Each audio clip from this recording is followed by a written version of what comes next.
Hey everybody, this is Blood Archer. I thought to actually provide my 2 cents on certain situations, mainly ban list discussions about certain cards, as well as, well, one of my favorite decks of the last couple formats, Eldritch. I wanted to talk about some things involving that, as well as kind of put to bed a few of the things that people are doing with the deck that I feel like at this point in this day and age of how Yu-Gi-Oh! Is evolving and de-evolving, I think needs to stop. Stop it! Stop it! Stop! Enough! No, no, no, you don't want... So first and foremost, some cards I think that honestly should, well, I feel like they should have never been made, but I'm not in the R&D department, so what was mentioned by my other teammate, True King of All Calamities, or his Japanese name known as VFD. Now, I've always thought the card was a problematic card from the first time I saw him, and I even used it in one of my other decks, but the idea was to use it as a backup to provide a form of defense with everything else I already established. It was never meant to just shut out my opponent from playing the game, and it took a few things for me to realize how ridiculous it is, in the sense where when it says cards in your possession, that's pretty much everywhere that's not your extra deck, which is terrifying if you think about it. Also the fact that I don't like the fact that Virtual World as a deck is very interesting. I made a point on this on another video of mine. I can link that in the description for my channel. But the thing is, Konami decided to make the deck more well known to everyone. Like, they decided to market it. Now, instead of marketing a deck just based on the strength of its own strategy and own design about how interesting it could be or how unique it is, no, they decided to keep True King of All Calamities at 3 to pretty much say that, hey, Virtual World is a good deck, even though it has its own weaknesses, mainly itself, meaning the deck can easily brick and lose to itself, but they essentially kept True King of All Calamities at 3 to promote a deck that can turbo out multiple in a single turn. This is the bullshit of all bullshit, you scumbag! I don't think that's good game design. I don't think that's good manners for like the future of Yu-Gi-Oh! So instead of getting rid of a problem card and having the deck stand on its own 2 feet, you have the deck be sort of relied upon by having True King of All Calamities be at 3. Now again, deck's very interesting, does a lot of interesting things, but it mainly just turbos out 1 to 2 copies of True King of All Calamities, and then using, I believe it's Virtual Gate Shuchi, you can make it so your opponent does something to try to stop it. They try to Dark Rule no more it. They try to Forbidden Chalice, Infinite Impermanence, you name it, in response to them trying to use their effect by attaching material to shut your opponent out for the turn. Since the effect is either player's turn for some dumb reason, they can just return 2 banished Virtual World cards, destroy VFD, and then it will resolve its effect in the graveyard. Which means that you're pretty much, as a player, supposed to have something to out True King of All Calamities, and then either have DD Crow or Call by the Grave, which is at 1, by the way, just to get rid of 1 card. And then that's not even saying that if they can manage to bring out 2, which the deck can pretty easily can, you're just sitting there twiddling your thumbs, realizing that you just gotta surrender the whole game because of 1 card. Shit, it's always something, goddammit. Now, I've had a lot of other people on different forums and pages tell me, like, oh, you should be running this, this, and this, this, and this. It's good, but it can be better. Now, they all have good points about, like, how to run hand traps, how to run disruptions, what side deck options to have. But again, side deck cards aside, in your main deck, do you really think it's healthy for the game, as well as deck building, to have to be forced to run this amount of hand traps, this amount of infinite impermanences, this amount of Nibiru's, and then to have the right balance of side deck options? No! And you see, the thing is, even with all of that, it's still statistics. You can literally side whatever you need for your opponent's strategy, and it's happened to me, it's happened to my teammates, it's happened to friends of mine, not see a single mother effing one. And it's really unfortunate because you do all that work, and I'm talking about not just casual play. Casual play, it's whatever. You do what you want. I'm talking about if you're going to a tournament, even in these times, if you're going to a place where you're trying to play for a prize, you're essentially feeling like you got screwed over because you made your investment to join this event, and you're getting cheated out of a game. And then most people's mindset, or the wrong people's mindset, is just, oh, just get good, or oh, just play this, or oh, just play that. Nigga, did I just catch you having fun? No. At what point, as a community, we say enough's enough? Now, another deck I want to talk about that I also mentioned on my other video from my other channel is Drytrons. I'm testing the deck myself. I'm enjoying it. But at the same time, one glaring issue. Drytrons literally kind of reinvented the wheel, like how Vandreads did a little bit, despite it being not consistently good. As much as I love zombies, it was fun, but without Summon Sorceress and without Firewall, it's old text. Vandreads just aren't. It's not the same. Like, the best the deck could do would be to have one Ritual Summon monster that can, on the opponent's turn, banish a Special Summon monster, which is pretty good. And you kind of had to run your extra deck with the whole idea of your opponent's not allowed to play the game. I quickly dropped that strategy because I was like, I'm not having fun here. I feel like, and this goes for certain people that I know, not to name names, but if you know who you are, you know who you are. You bunch of losers! If you want to play Solitaire, go play Mother Effin' Solitaire. Like, I personally think that this game, for better or for worse, is best played in the mindset of we're playing chess. Like, a good friend of mine, Galaxy Lord, pretty much said that he's really good at playing chess. He's been good for as long as I've known him. We played, I got my ass beat, but I had a lot of fun. But the thing I took from that is that we have that same mindset when it comes to playing Yu-Gi-Oh! Where it's like, instead of just doing this whole, I'm going to vomit out my entire board and, guess you can't play, bye, we're going back and forth. And the end result is we have to out-resource each other, outsmart each other, and whoever's capable of doing that wins. And to also quote my friend, you can, if you're smart enough, put your opponent in what's called a Queen's Gambit, and you can go, good game, we went back and forth, but you lose. The difference is both people got a chance to play. Both people felt that their time wasn't wasted. Both people enjoyed themselves.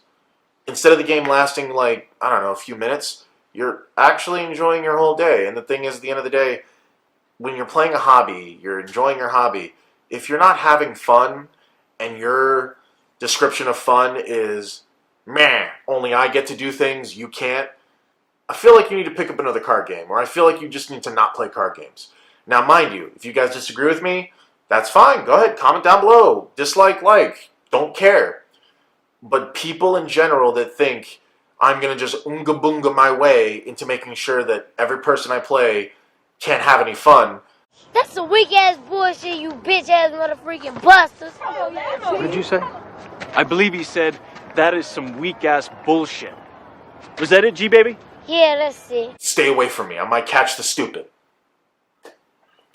Now, back to Drytrons, they pretty much put a new spin on an old mechanic, which was ritualing. Megaliths defined the strategy of ritualing in a little different way because they were able to use rituals without needing ritual spells.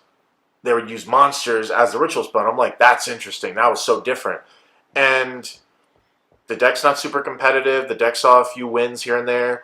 But the fact that it did something different and was pretty damn good, but at the same time it wasn't the best deck, I liked it.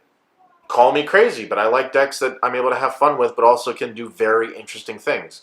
Now, Drytrons, as cool as the idea is, and I love their artwork, by the way, my main issue is that they're abusing an old mechanic, because to all 5 of you guys that play Cyber Angels in the comments that are going to type your ferocious comments, This just triggered everything. I don't think you guys had the same intentions of using Cyber Angels and having Cyber Angel Ben 10 and Cyber Angel Natasha be abused in such a way where Natasha just goes yoink all your opponent's monsters, and then Ben 10 allows you to essentially search for whatever the MF you want. Now, I know my other teammate Sean talked about this, but I liked what he said so much, I was like, you know what? I agree with you. I gotta say something about this, because you know what? I don't like the fact that old card text needs to be eroded or banned because y'all don't know how to behave. Now, mind you, I also play Drytrons, I also use Ben 10, but I also am leaning towards more of a Megalith engine with it to be able to ritual summon the opponent's turn, to do like use Belthorn to blow up cards on my opponent's turn. Again, nothing inherently about what I'm trying to do involves my opponent can't play. It's a matter of I can do a couple things on my opponent's turn, and if they're smart enough, they're able to deal with it, they can beat me. And I'm like, all right, you got me. But other than the one Vanities ruler that in some situations I do deem necessary, if I know my opponent's playing the Unga Bunga, where they special summon, let's just say 50 times in a turn. Yeah, you're going to get shot. But at the end of the day, I just don't think it's healthy for this game's future to keep printing cards. It's either abusing old card text or essentially making it so if you don't play these expensive cards, you lose at certain level events. I feel like, because I play Magic the Gathering also, and I played for a long time, it'd be nice if there was 2 tiers of competition. We got casual, which actually defines intelligence and strategy more than just I summon my credit card in attack mode and I attack you directly for game. The credit card! And then if you really still want to have that level of unga bunga ridiculousness, have a different type of tournament scene just for that. I'm just giving a cold / hot take on how I feel about the state of this game. And channels like Team Samurai X, Team APS, they all give their different insights. Farfa, one of my favorite guys to watch, even Triff Gaming for all the things he helped teach me about pendulums, despite the fact that he's, I wouldn't necessarily say anything bad about him, but on the level of cheese, he's Gouda. Now on to my next point. Pretty much in regards to ban lists, I'm not going to cover anything about Red Eyes Dark Dragoons or anything like that, but I am going to say, can we stop printing cards that are so generic that anyone and their mother with a debit, credit, or cash can just go, mine. Nibiru, kind of a necessary evil. Hand traps, as much as I may not like them all the time, necessary evil. But I'm so tired. I just can't be asked. And yes, I'm so exhausted and so stressed, I bleached my hair. No, actually I did it because I wanted to try a different style. Anyway, my problem with this game state is that you build something called, you made something called Firewall Dragon. And despite the fact that it's clearly for a cyber strategy, it took how many years for them to not only get rid of it, they hit a bunch of problems around it that while they were problem cards, they could have just hit Firewall directly. And I get it. At the end of the day, at least I can say for Konami of America, they care more about money than they do their player base. If they swap that and care more about the player base, I honestly feel like they could still make a lot of money, but they could, well, they can't make everyone happy, but they would cater a little more towards all of our different needs and what we're trying to do. But, not to get off topic, but essentially, stuff like Firewall Dragon, stuff like Summon Sorcerer, stuff like Nightmare Goblin. For 2 monsters with any name, I can just go, herp-a-derp, I get an extra normal summon. I'm like, excuse me? And then, oh, I'm co-linked, I do a thing. I'm like, what? Not to mention with a full U-board with all the different nightmares, oh, on my turn, I'm going to draw like 5 cards instead of 1 for my draw phase. I was like, as one of my other teammates, Robin had said, I was like, what are y'all smoking? Give me some. I want to understand what your thought process is in just designing these cards. Y'all want some crack? And I honestly feel like, even in these dark and trying times, you could have an R&D department of people from the community, people that have YouTube pages, people that support you as a company, test your stuff before it's released. Because you can't honestly tell me y'all were completely sober when you made these cards.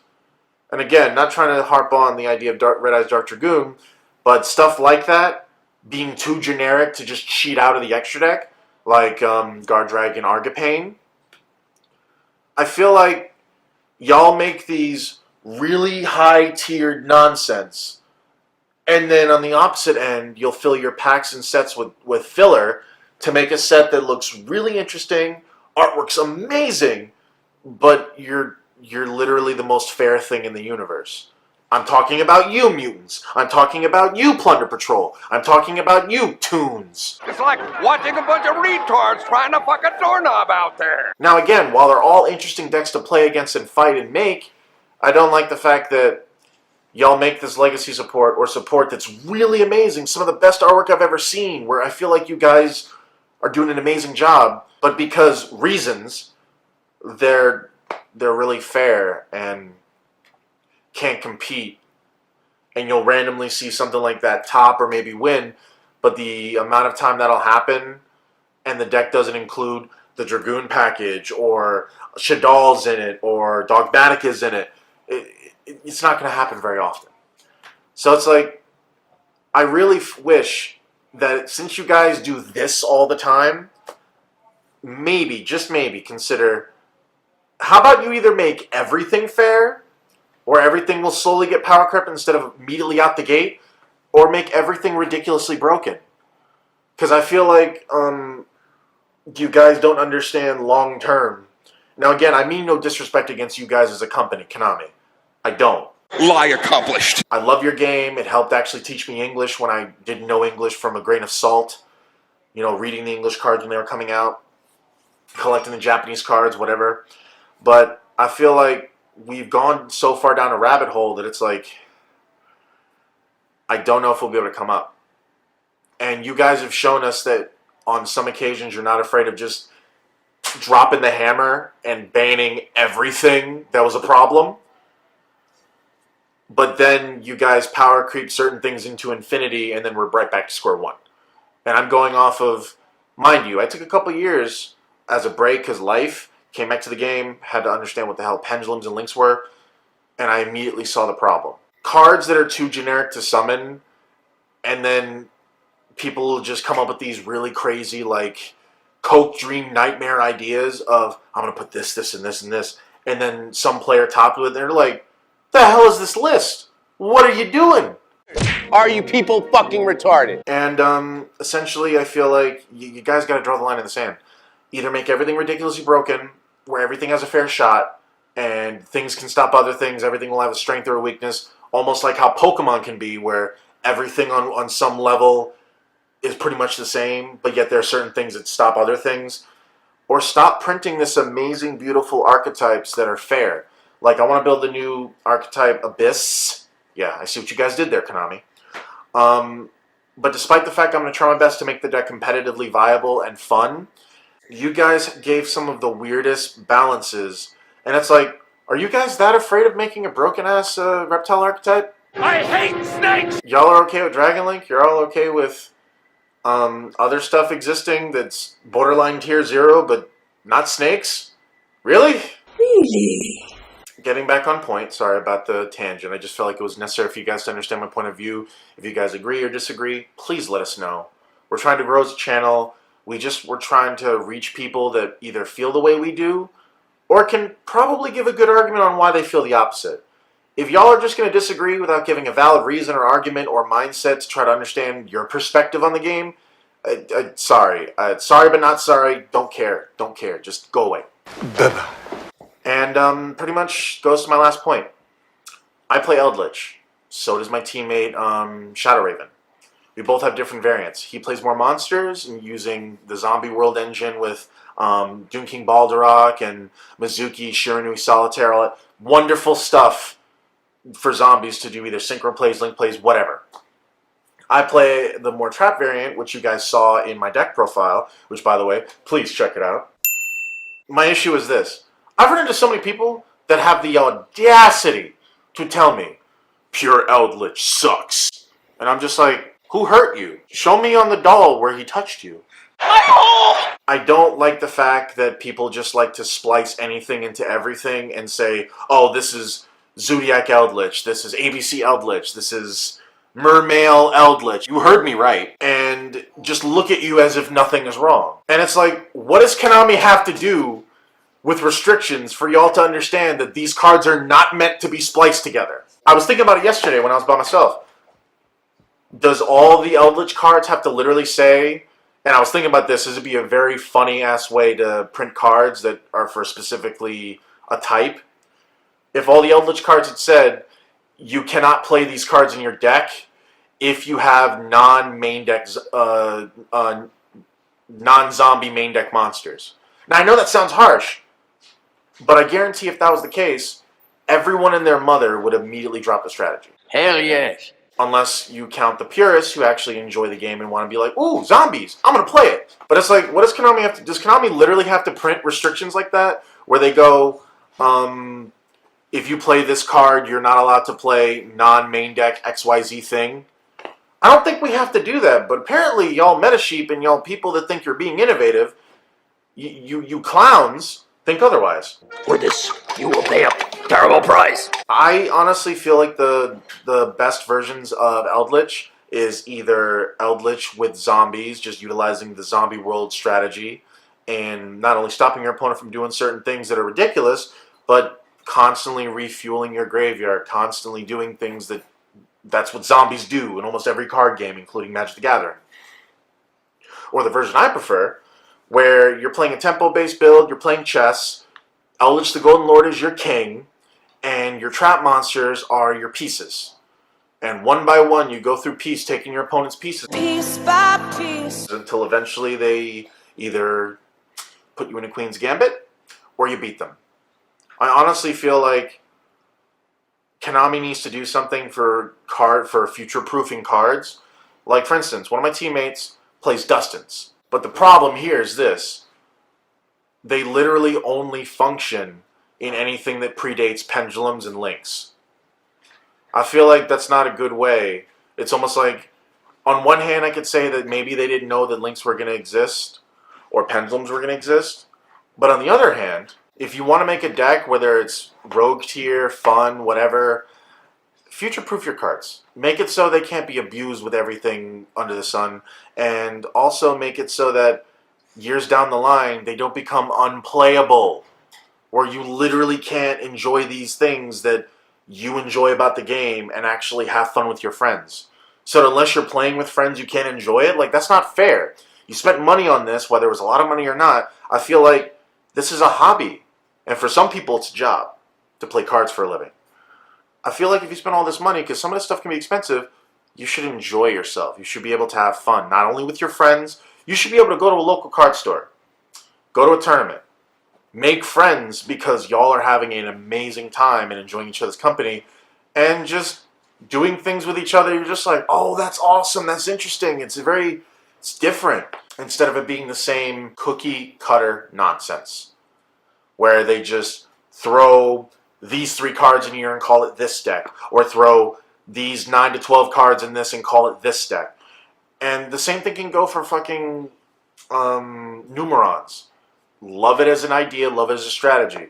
But just like Dragoons and just like Eldritch, it was being spliced in everything under the sun. And with my friends, if they want to experiment, I don't really mind. But when I see somebody that I'm in a tournament with, or I look at online stuff, and I'm seeing a deck list that looks very familiar, you can kind of tell who are the type of people that just net deck and just don't even read, and they're just saying, oh, this is the best deck, I'm going to drop $300 on it, I'm going to win. You little stupid ass bitch, I ain't fucking with you. And then you'll also see the people that go, no, I've played this deck for years, I've earned it, I've pretty much gone through the motions, and every time we had new support, tinkered with it. 12 years of it! Made my formula my own, and while you get ideas from other people, you decide to be original. Now, I know it's kind of hard to say we don't really have originality anymore, but at the same time, yes, we do. If you care about this game as well as you want to have fun with it, and you don't just care about winning, you can do both, maybe you'll consider all the things I've mentioned today. Maybe you guys will leave a comment, you'll subscribe, you'll leave either your positive or negative opinions about it, but I'm just here to warn you. As a zombie master myself, and I don't say that to be pompous, I say that because since the game started, I played zombies. I played other things too, but as soon as I saw that first Zombie Destructor deck come out, and at the time I was pale, I was skinny, I always looked like I was tired, which hasn't really changed, they called me Bones. So when I tell you this, I earned that title amongst my friends as Zombie Master. I honestly feel like if you're going to print good zombie cards, Konami, have some form of a way, I don't care how you're going to do it, to make it so, despite the fact y'all intended to be only played in zombies with your restrictions, somehow people managed to put two and two together. They made fish, and they made these abomination Frankenstein monster decks, or as M. Cole 40 mentioned, which I like him by the way, kitchen sink decks. Which on one hand is really cool, but on the other hand I just gotta go, you've been warned, alright? Let's move forward amicably. So anyway, that's it for my story. I'm glad you guys came to my TED Talk, and I hope you guys have a wonderful rest of your day, and catch you guys next time.